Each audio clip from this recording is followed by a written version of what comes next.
NEET 2025 NEET 2025 से related आज मैं आपको पूरी डिटेल्स बताने वाली हूँ। ए टू जेड सब कुछ आपको बता दूंगी कि फॉर्म कब आउट होता है, एग्ज़ाम कब होता है, फॉर्म की कितनी फ़ीस लगती है, कौन कौन से बच्चे एलिजिबल हैं, काउंसलिंग कैसे होती है, एडमिशन कैसे होता है, पेपर का पैटर्न क्या होता है, कितने तरह की काउंसलिंग्स होती हैं, हर एक चीज़ जो कि नीट 2025 से रिलेटेड है सब कुछ मैं आपको बता डालूंगी। इस वीडियो को देखने के बाद आपको नीट 2025 से रिलेटेड कोई और जानकारी लेने की ज़रूरत नहीं पड़ेगी। इसके बाद सीधे आप अपनी प्रिपरेशन पे भिड़ सकते हो, सीधे आप अपनी प्रिपरेशन कर सकते हो। सो नीट 2025 की संपूर्ण जानकारी मैंने इस वीडियो में दी है। So let's discuss all about NEET UG 2025। Let's go.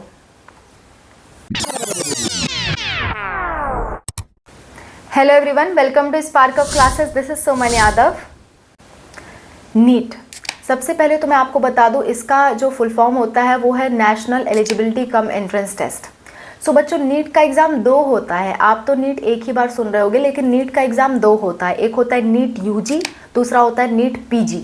UG का मतलब आप 12th पास आउट करने के बाद इसे देते हो। पीजी का मतलब आप एमबीबीएस करने के बाद या बीडीएस करने के बाद नीट पीजी का एग्ज़ाम देते हो। सो नीट यूजी की हम बात करेंगे क्योंकि पीजी तक तो आप अभी पहुँचे नहीं हो। सो नीट पीजी को हम कैंसिल करते हैं। नीट पीजी भी एग्ज़ाम होता है, लेकिन जब आप एमबीबीएस या जो भी आपका ग्रेजुएशन का कोर्स है मेडिकल से रिलेटेड वो कंप्लीट करने के बाद आप नीट पीजी का एग्ज़ाम देते हो। ठीक है। सो फिलहाल जो हमारी सारी डिस्कशन है वो नीट यूजी पे बेस्ड होगी, ना कि नीट पीजी पे। ठीक है, सारी डिस्कशन हम नीट यूजी पे करेंगे। सबसे पहली बात, नीट यूजी किस लिए होता है, कौन कौन से कोर्सेज के लिए होता है। तो मैं एक कोर्स की आपको पूरी लिस्ट प्रोवाइड कर देती हूँ कि कौन कौन से कोर्सेज में आपको एडमिशन मिलेगा नीट यूजी के थ्रू। सबसे पहला कोर्स है आपका एमबीबीएस, जो कि बेस्ट कोर्स है। अगर नीट के थ्रू एडमिशन लेना चाहते हो तो सबसे पहले आप एमबीबीएस को टारगेट करो। इससे आप डॉक्टर बनते हो और सबसे अच्छे लेवल के डॉक्टर बनते हो। ठीक है। इसके बाद होता है आपका बीडीएस। बीडीएस यानी कि आप डेंटिस्ट बनते हो, डेंटल सर्जन बनते हो, यानी कि आप दांतों से रिलेटेड डॉक्टर बन जाते हो। ठीक है। इसके बाद होता है आपका बीएएमएस, तीसरे नंबर का सबसे अच्छा कोर्स बीएएमएस है। वैसे बीडीएस और बीएएमएस को आप स्विच कर सकते हो, किसी को भी पहले दूसरे या तीसरे नंबर पे रख सकते हो। कोई लोग बीएएमएस को अच्छा मानते हैं, कई लोग बीडीएस को अच्छा मानते हैं। कंपैरिजन के लिए मैंने ये वीडियो बना दी, आप देख सकते हो, लिंक आपको लास्ट में मिलेगा। फिलहाल हम लोग बात करते हैं कोर्सेज़ की। सो बीएएमएस एक बहुत अच्छा कोर्स है जो कि आयुर्वेदिक मेडिसिन से रिलेटेड है। इसमें भी आप सर्जरी परफॉर्म कर सकते हो। ये एक आयुर्वेदिक कोर्सेज है। ठीक है। सिमिलरली है आपका बीयूएमएस, जो कि एक यूनानी कोर्स है। इसके बाद है आपका होम्योपैथी बीएचएमएस कोर्स। इसके बाद है आपका बीएसएमएस कोर्स, सिद्धा मेडिसिन से रिलेटेड कोर्स है। फिर इसके बाद है आपका बी फार्मा आयुर्वेदा। फिर है आपका नॉर्मल बी फार्मा का कोर्स, ठीक है, जो एलोपैथिक बी फार्मा होता है। इसके बाद है आपका बीएनवाईएस, और कुछ जगहों पे तो बीपीटी का भी एडमिशन आपके नीट के बेस पे होता है।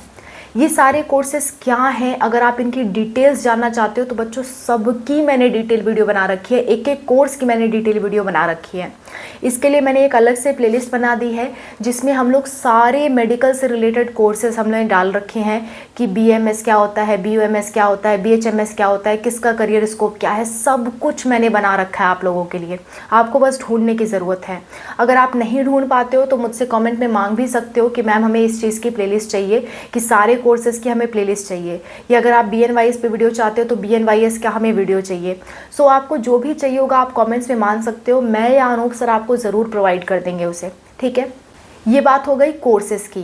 अब कुछ बच्चों का डाउट होता है क्या पैरामेडिकल के कोर्स इसमें आते हैं, जैसे कि बीएमएलटी, बीएमआरआईटी, बीओटीटी, बीओटी, ये सारे कोर्सेज क्या नीट के अंतर्गत आते हैं? तो आंसर है नहीं बच्चों। पहले क्या होता था, पहले कुछ प्राइवेट कॉलेज, कुछ गवर्नमेंट कॉलेज आपका डायरेक्ट एडमिशन ले लेते थे अगर आपने नीट का एग्ज़ाम दिया है, लेकिन अब ऐसा नहीं होता। अब पैरामेडिकल कोर्सेज में आपको एडमिशन नीट के थ्रू नहीं मिलता है। ठीक है। सिर्फ और सिर्फ बीएससी नर्सिंग में मिल जाएगा, बी फार्मा आयुर्वेदा में मिल जाएगा, और नॉर्मल बी फार्मा में मिल जाएगा, और कहीं कहीं बीपीटी में मिल जाएगा। इसके अलावा कोई भी पैरामेडिकल कोर्स में नीट के थ्रू एडमिशन नहीं मिल रहा है। फिलहाल तक यही अपडेट है, फिलहाल इस साल तो नहीं मिला। ठीक है। दूसरी बात करते हैं, क्या एम्स पैरामेडिकल में या एम्स बीएससी नर्सिंग में नीट के थ्रू एडमिशन मिलता है? तो आंसर है नहीं बच्चों। एम्स पैरामेडिकल का अलग से एग्ज़ाम होता है, एम्स बीएससी नर्सिंग का अलग से एग्ज़ाम होता है। अगेन मैंने इन दोनों पे भी वीडियो बना रखी है। हर एक जो मैं कोर्स यहाँ पे गिनवा रही हूँ सब पे मैंने डिटेल वीडियो बना रखी है। आपको किसी भी चीज़ की डिटेल वीडियो की ज़रूरत होगी आप कॉमेंट में मांग लेना, हम लोग डिटेल वीडियो का लिंक आपको दे देंगे। ठीक है। सो एम्स पैरामेडिकल और बीएससी नर्सिंग के अलग से एग्ज़ाम होते हैं, नीट के अंतर्गत नहीं आते। क्या एम्स में एमबीबीएस करने के लिए नीट का एग्ज़ाम देना होता है? तो आंसर है हाँ।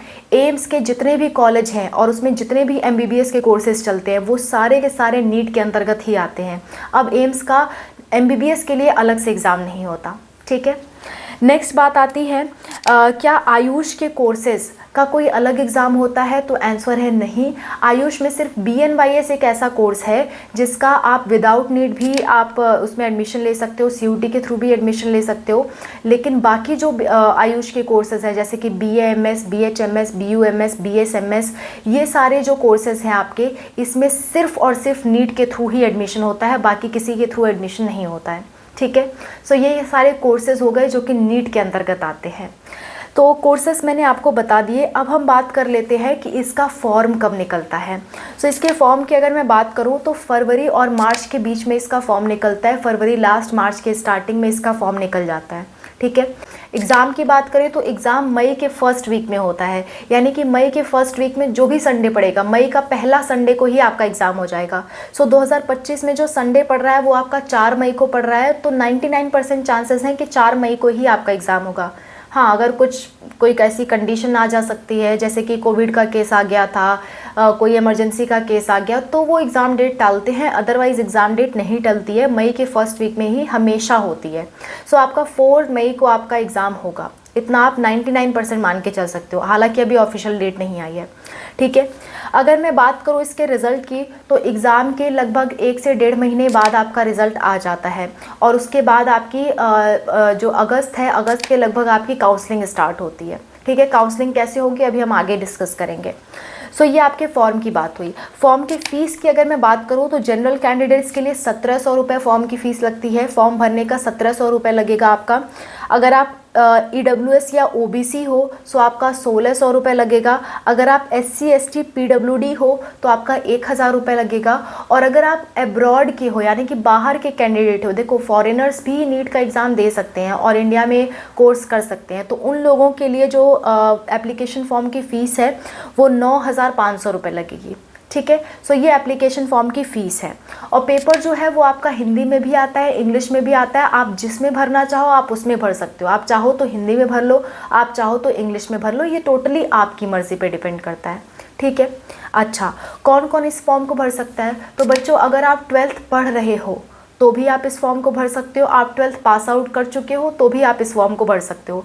आप BSc कर चुके हो, MSc कर चुके हो, PhD कर सकते हो तो भी आप इस फॉर्म को भर सकते हो। यानी कि लोअर एज लिमिट है लेकिन अपर एज लिमिट नहीं है। और आप कितनी भी बार एग्ज़ाम दे सकते हो, ऐसा नहीं है कि 2-3 बार ही एग्ज़ाम दे पाओगे। आप चाहे जितनी बार एग्ज़ाम दे सकते हो नीट का, इसमें कहीं कोई रोक टोक नहीं है। बस आपकी कम से कम एज 17 ईयर्स होनी चाहिए। जिस साल आप एग्ज़ाम दे रहे हो उसी साल आपका 17 ईयर पूरा हो जाना चाहिए। उस साल के 31 दिसंबर के पहले आपका 17 साल पूरा हो जाना चाहिए।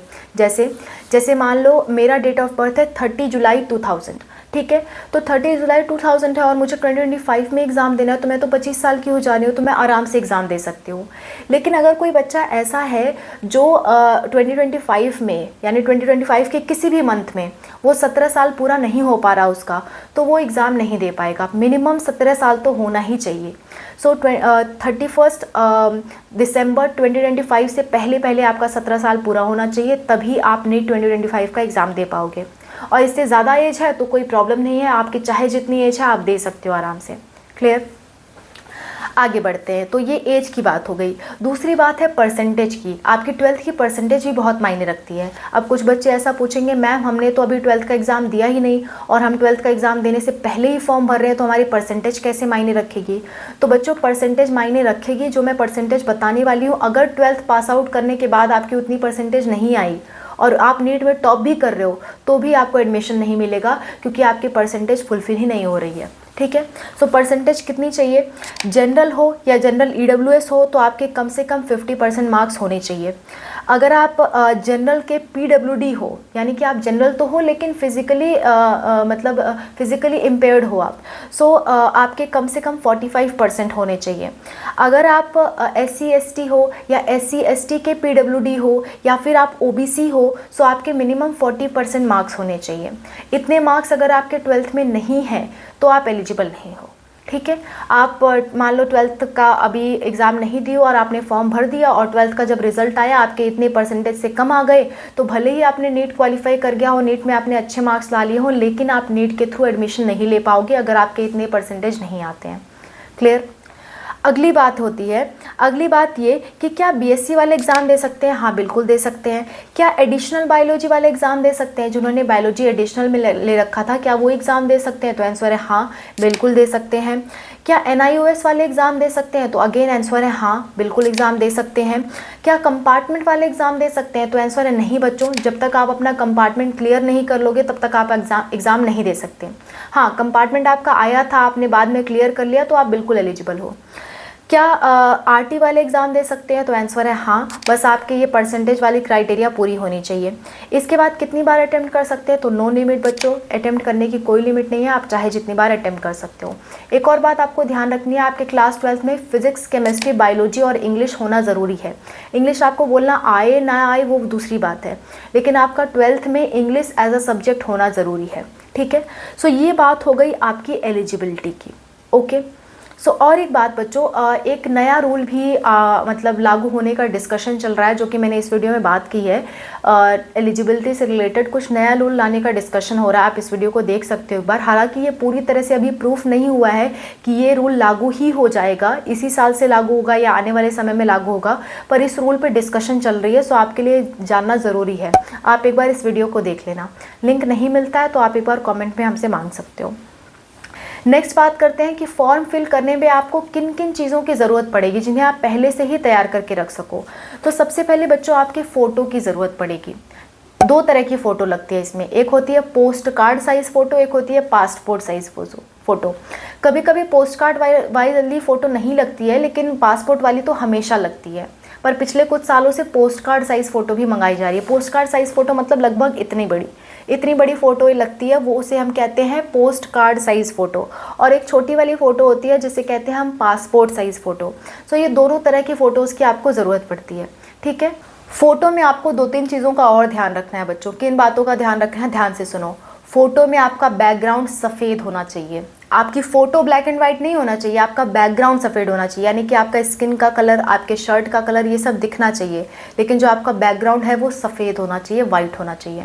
और फ़ोटो का मेजरली पार्ट आपके फेस का होना चाहिए, यानी कि ये नहीं कि फ़ोटो यहाँ तक आप क्लिक करवा रहे हो, यहाँ तक क्लिक करवा रहे हो, नहीं, फ़ोटो यहाँ तक ही क्लिक करवाओ, लेकिन फेस उसमें बड़ा जूम आउट दिखना चाहिए फेस। और चश्मा लगा के फ़ोटो नहीं खिंचवाना है, ठीक है, या कोई भी ऐसी चीज़ पहन के फ़ोटो नहीं खिंचवानी है जिससे आपका फेस छुप रहा हो। क्लियर।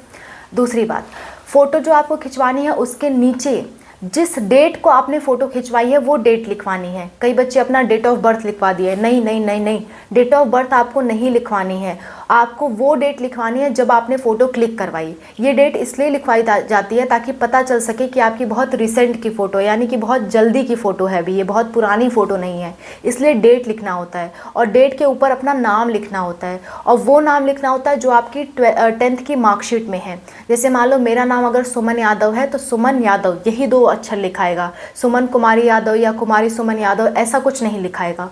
जो मेरे 10th के मार्कशीट में है सेम टू सेम फ़ोटो पे लिखना होता है, और उसके नीचे आपको वो डेट लिखनी होती है जिस डेट को आपने फ़ोटो क्लिक कराई है। मान लो आप फरवरी मार्च में आप फॉर्म भरने वाले हो, सो आप जनवरी में फ़ोटो खिंचवा लेना। सो मान लो आप 15 जनवरी को फ़ोटो खिंचवाते हो, सो उस दिन उस डेट को आप लिखोगे 15 जनवरी 2025, ये आपको लिखवाना होगा। क्लियर। इस बात को बिल्कुल क्लियर रखो, आपको डेट ऑफ बर्थ नहीं लिखवानी है बच्चों, ठीक है। अच्छा, कई सारे बच्चे पिछले साल ये गलती करके आए थे कि डेट ऑफ बर्थ लिखवा दी थी या लिखवाई ही नहीं थी, या बैकग्राउंड किसी अदर कलर का कर दिया था। तो इसके लिए आप सतर्क रहना, फ़ोटो के लिए ये सारी चीज़ें होनी चाहिए। और सेम फ़ोटो आपको कम से कम 10 फोटोग्राफ आपको रखनी है। ये सेम फ़ोटो आपकी काउंसलिंग में भी काम आएगी, आपकी एडमिट कार्ड में 2 फ़ोटो लगेगा, ठीक है, आपको बहुत काम आएगा। तो कम से कम 10 फ़ोटो आप इसकी बनवा के रखना, ठीक है, सेम टू सेम। दूसरी बात ये, आप पोस्ट कार्ड साइज़ फ़ोटो कम से कम 2 बनवा के रखना। जो मैंने कहा ना, इतनी बड़ी वाली जो फ़ोटो है वो कम से कम 2 बनवा के रखना, और वो भी सेम फ़ोटो ही होनी चाहिए। ऐसा नहीं कि उसमें एक अलग पोज से आप खिंचवा रहे हो, बड़ी फ़ोटो है तो कोई पोज दे के खिंचवा रहे हो, नहीं, सेम फ़ोटो होनी चाहिए। बस वो बड़े साइज़ में होनी चाहिए या छोटे साइज़ में होनी चाहिए, ठीक है। नाम भी उसमें सेम लिखाएगा, डेट भी सेम लिखवाएगी, ठीक है। अच्छा, फ़ोटो का बात हो गया।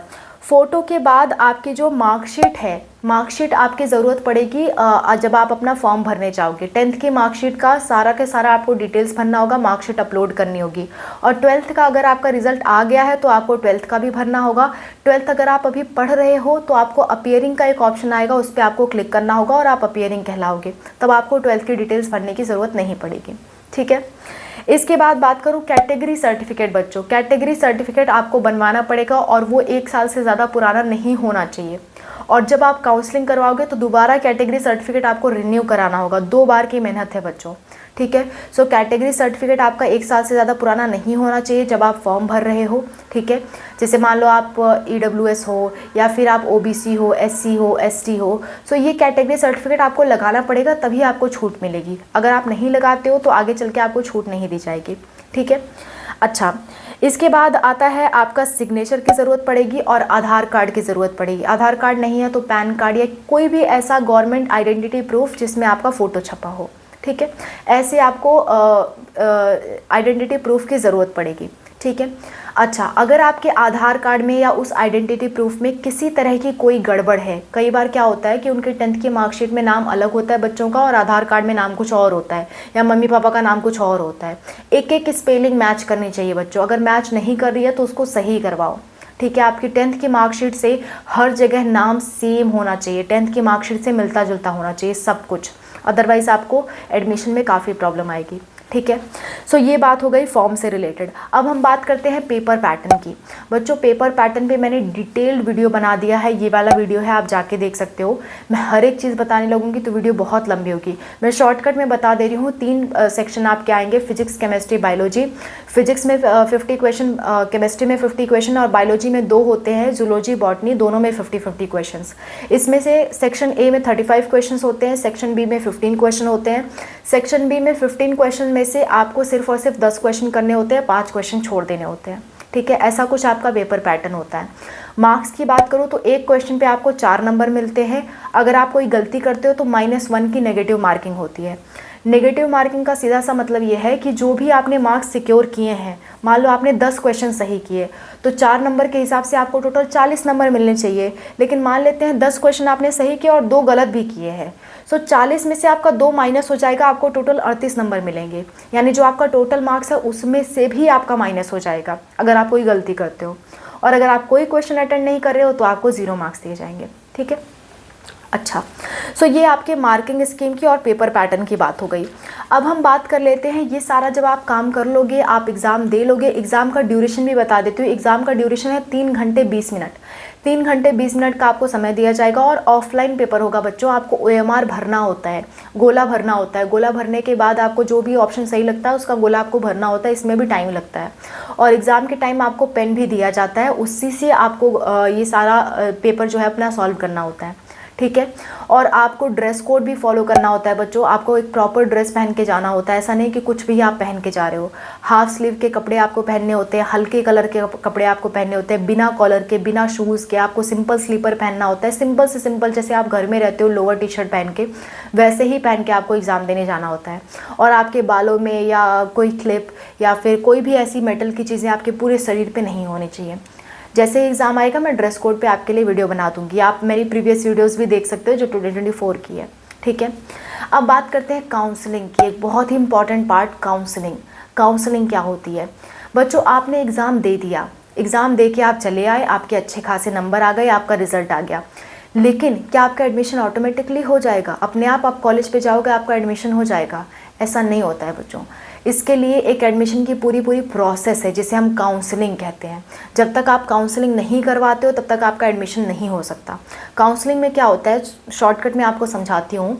ये एक प्रोसेस है जिसमें आपके सारे कॉलेज शामिल होंगे। बहुत तरह की काउंसलिंग होती है, इसमें बहुत सारे कॉलेज शामिल होंगे और जो आपको कॉलेज पसंद होगा उसे चुन चुन के आप भरोगे और आपके मार्क्स जिस हिसाब से होंगे उस हिसाब से आपको कॉलेज मिल जाएगा। ऐसा नहीं है कि आपके मार्क्स 400 आ रहे हैं और आप चाह रहे हो दिल्ली का एम्स, तो आपको नहीं मिल पाएगा। ठीक है, भले आपके अच्छे मार्क्स आए लेकिन आपको नहीं मिल पाएगा। जिस हिसाब से जिसके मार्क्स हैं उस हिसाब से उसको कॉलेज मिलता है। इसी को हम काउंसलिंग की प्रोसेस कहते हैं। सो काउंसलिंग कई तरह की होती है बच्चों। काउंसलिंग मेनली आपके 4-5 तरह की होती है जो मैं बता देती हूँ। एक होती है MCC काउंसलिंग, दूसरी होती है आयुष काउंसलिंग, तीसरी होती है MNS की काउंसलिंग, चौथी होती है VCI की काउंसलिंग और पांचवा होता है डायरेक्ट एडमिशन। ठीक है। MCC की काउंसलिंग 2 तरह की होती है, ऑल इंडिया और स्टेट काउंसलिंग। ऑल इंडिया मतलब इंडिया के सभी बच्चे उसमें आएंगे, स्टेट मतलब सिर्फ स्टेट के बच्चे आएंगे जिस स्टेट में वो काउंसलिंग हो रही है। दोनों ही गवर्नमेंट प्लस प्राइवेट दोनों कॉलेजेस के लिए है। डिटेल जब आपकी काउंसलिंग होगी ना तो मैं डिटेल में भी आपको समझाऊंगी, अभी बस शॉर्टकट में ये चीज़ें बता रही हूँ ताकि आपके दिमाग में रहे कि ऐसा भी कुछ होता है। ठीक है। अच्छा, MCC की काउंसलिंग में MBBS, BDS और BSc नर्सिंग के कॉलेजेस आते हैं। इसके बाद जो होती है वो होती है आपकी आयुष की काउंसलिंग।